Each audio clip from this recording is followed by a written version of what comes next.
কি বলতে চাও? ও এই যে দিদা, এটা আমার দিদা। কি বলতে চাও দিদা, বলো। কোথায় এসেছো?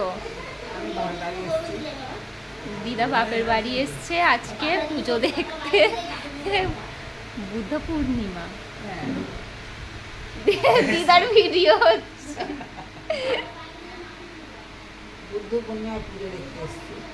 দিদা আবার আজকে থাকবে মনে হচ্ছে। থাকবে তো? দিদা থাকবে আজকে, আমরা চলে যাব। আর এই যে রাঁধুনি, রাঁধুনি রান্না করে ক্লান্ত হয়ে গেছে।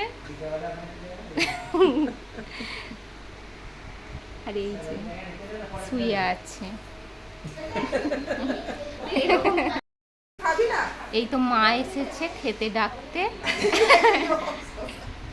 কি বলো বলো, কি বলছো? না এখন খাবো না, মা আবার দেখছে। এই তো কাকলি মনে হয় প্রথম এলি না?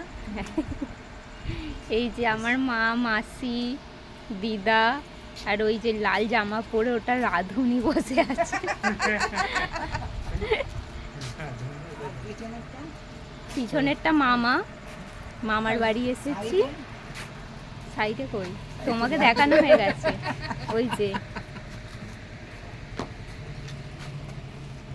হাই পিয়ালি আর। তো চলো বুদ্ধদেবের মন্দিরের সামনে যাই। আমার মামার বাড়ি থেকে একদমই কাছে, আর এখন পুরোই ফাঁকা। তো আমি এই ফার্স্ট টাইম যাচ্ছি। এর আগে আমি কোনোদিনও বুদ্ধদেবের মন্দির হওয়া থেকে আসিও নি। আমি অনেক ছোটোবেলায় এসেছিলাম, আর আমি অনেক বছর আগে এসেছিলাম, তখন তো পরিবেশ আলাদা ছিল, আর এখন সম্পূর্ণ আলাদা হয়ে গেছে, আর অনেক চেঞ্জ। তাই আমি এসে এখানে ফার্স্ট টাইম এসে আমি নিজেই চিনতে পারছি না। আর তো চলো এগিয়ে যাই।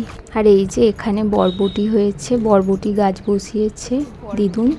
আর এইখানে চাষবাস করে, মানে ঘরে খাওয়ার জন্যই চাষবাস করে। তো এবছরে সেইভাবে কিছু গাছ বসায়নি। তো ওই দিকটাই চলো দেখাচ্ছি। ঢ্যাঁড়স গাছে ঢ্যাঁড়স হয়েছে কত। তো আজ এসেছি আমি আমার মায়ের মামার বাড়িতে। আমি আর আমার হাজব্যান্ড আলাদাই এসেছি, আর মা, দিদা, মাসি, ভাই, বোন সবাই মিলে আগে চলে এসেছিলো। আর আমরা আস্তে আস্তে আমাদের অনেক লেট হয়েছে, প্রায় 1:30 বেজে গেছে। তো এসে খাওয়া দাওয়া করা হয়ে গেছে, এখন খেয়ে দিয়ে বাইরে এসেছি একটু ঘুরতে। আর ওই যে ওখানে আমার দিদার ভাই, ওটা আমার দাদু হয়। তো দাদু মাছ ধরার জন্য এর পুকুর পরিষ্কার করছে। তো যাই হোক, ওই যে ওই দিকের মাঠটা দেখতে পাচ্ছ, ওই মাঠে আবার মেলা বসবে রাত্রির বেলা। আর এই যে বুদ্ধদেবের মন্দির, এখনও সেইভাবে লোকজন আসেনি, ভিড় নেই, একদম ফাঁকা। আর এখন রোদ আছে প্রচণ্ড, গরম লাগছে। তো একবার উপর থেকে ঘুরে এসে চলে যাব। এখন আবার সেই বিকালে আসবো। তো আজ হচ্ছে বুদ্ধ পূর্ণিমা, তো এই কারণেই মন্দিরটাকে আজ ভীষণই সুন্দর করে সাজিয়ে তুলেছে। তো চলো উপরের দিকে যাই এখন। কোনটা দিয়ে যাব?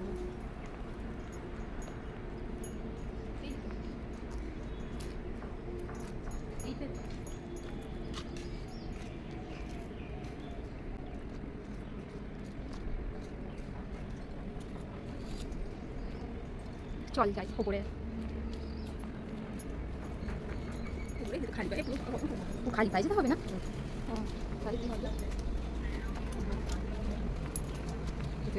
ওই এখানে কি হচ্ছে? যাবো ওখানটাই বলবো না।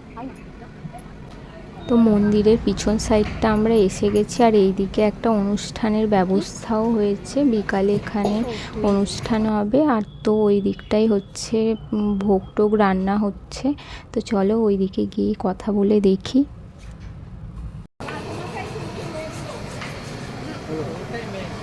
কি রান্না হচ্ছে কাকু? এখানে রাইস হচ্ছে, ফ্রাইড রাইস। ও আচ্ছা। আর ফ্রাইড রাইস হচ্ছে, চিলি চিকেন হচ্ছে। Chilli chicken? রাত্রিবেলা। ও ও এখানে চিলি চিকেন হয়? হয় হয় মানে কি, ওগুলো রাত্রিবেলা যায়, আজকে সকালে তো সব ও আচ্ছা হয়েছিল। হ্যাঁ। ঠিক আছে। বলো আর কি বলবো? আর এখানে রাত্রিবেলায় পায়েসন্ন লাড্ডু পায়েসন্ন দান হবে। ও আচ্ছা, হ্যাঁ, কটা আগে থেকে জন্য কাজ। কটা থেকে? কটা থেকে এই রাকেশ কটা থেকে? ছটা থেকে। 6টা থেকে। চলো ওপরটা গিয়ে দিতে। প্রত্যেকে তো এখানেও সব রান্নার জোগাড়জাটি চলছে আর আমরা এখন যাব ওপরে। ওপরে বুদ্ধদেবের টেম্পল আছে, ওটাই আসল। তো ওপরের এখানে চারিদিকের পরিবেশটা বেশ সুন্দর। আর এখানে ওপরে বুদ্ধ টেম্পল আছে আর এখানে অন্নপ্রসাদ দেওয়া হয়েছে। আমি তো ফার্স্টে ভেবেইছিলাম যে উনি বললেন চিলি চিকেন হচ্ছে, তো আমি ফার্স্টে ভেবেছি হয়তো মজা করছে, তারপরে না সত্যিই অন্নপ্রসাদ, মানে এখানে নিরামিষ নয়। তো আর এই যে এখানে ভগবানের প্রসাদ দেওয়া হয়েছে, এটা দুপুরের।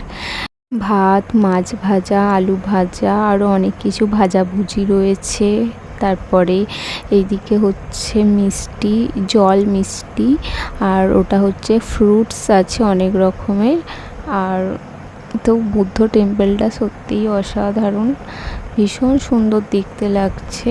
আর চারিদিকের পরিবেশটা এত সুন্দর, এখানে এলে যেতেই ইচ্ছা করবে না, একবার এলে বারবার আসতে ইচ্ছা করবে। সত্যিই আমার ভীষণ পছন্দ হয়েছে, তাই আমি আবার সন্ধ্যের টাইমে তো আসবই। তো চলো এখন নিচে চলে যাই। তো এখানে এত খোলামেলা পরিবেশ, এই কারণেই আরও আকর্ষণীয় হয়ে উঠেছে জায়গাটা।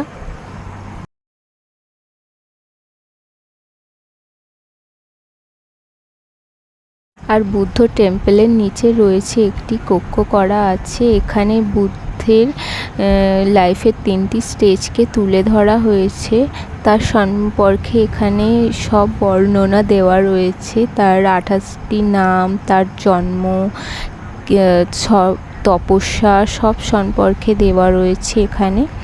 তো চলো আজ আমি চলে যাই, এখানেই ভিডিও শেষ করলাম। টাটা সবাইকে, সবাই ভীষণ ভালো থাকবেন, সুস্থ থাকবেন।